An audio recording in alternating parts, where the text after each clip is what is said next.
Moral argument for God's existence goes basically like this. Premise one, if God does not exist, then objective moral values and duties do not exist. If there isn't a God as your absolute standard, then everything becomes socio-culturally relative. Moral values are just ingrained patterns of behavior that have evolved through biological and social evolution.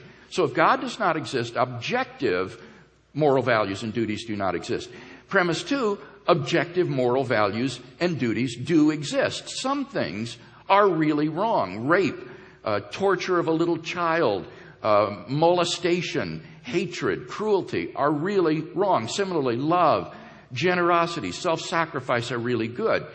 And from these two premises, it follows, number three, that therefore God exists. If objective moral values and duties cannot exist without God, and objective moral values and duties do exist, as is evident in our moral experience, then it follows necessarily that God exists. Yeah. So what would you say very quickly to somebody who says, and Hitchens says this, we'll talk about him in a second. He's saying, look, I don't need the idea of God to make me good. Why do you insist that I've got to believe in God to be good? Okay, this is a very widespread confusion that you will encounter every time you share this argument.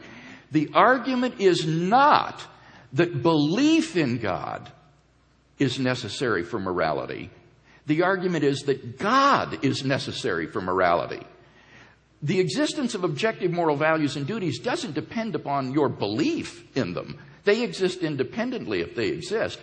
The argument is that God is necessary as a foundation for objective moral values and duties.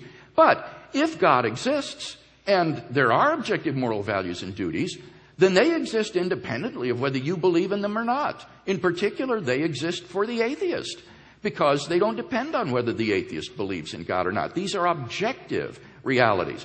So the argument is not that atheists are bad people or that they can't live good and decent lives or that in order to live a good life you have to believe in God. That's not the argument.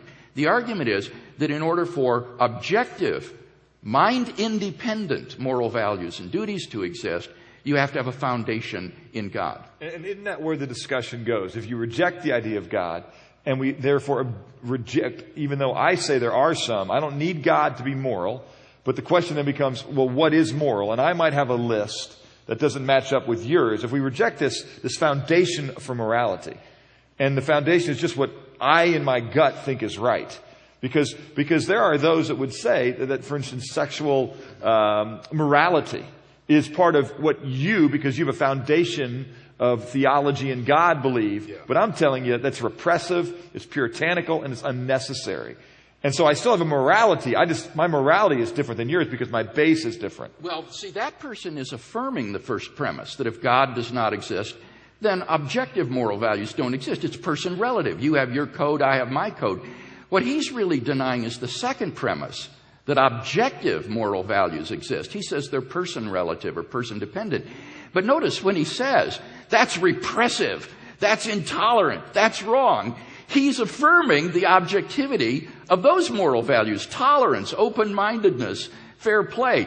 So that it's very, very difficult to deny the objectivity of moral values and duties because those who typically do so affirm the moral values of tolerance, open-mindedness, and so forth.